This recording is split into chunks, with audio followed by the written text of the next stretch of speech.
Welcome to Anjana Thanki's kitchen. આજે આપણે એવા પરાઠા બનાવવાના છે જે મોટે ભાગે આ વસ્તુને ફેંકી દેતા હોય, મૂળાના પાન. મૂળાના પરોઠા ખાધા હોય, બનાવ્યા હોય, પણ મોટા ભાગે મૂળાના પાનના ખારિયા બનતા હોય યા ફિર એને સાઈડ કરી દેતા હોય. તો આજે આપણે આના પરોઠા બનાવવાના છે.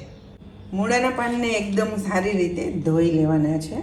એ પછી ચોપરમાં મેં એને આવી રીતે મસ્ત એકદમ બારીક બારીક ચોપ કરી લીધા છે.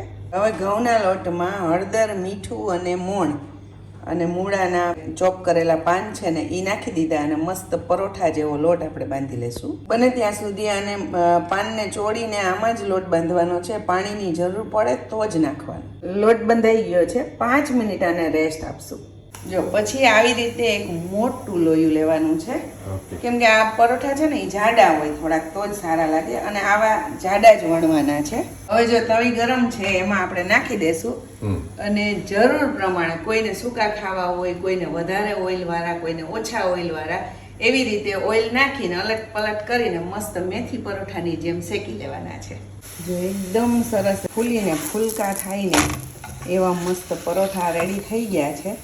આવી રીતે બધાય બનાવી લેશું. આ પરોઠાને આપણે ચા, દહીં, શાક, અથાણું કોઈ પણની હારે ખાઈ શકીએ. તમે પણ એકવાર ટ્રાય કરી નાખો.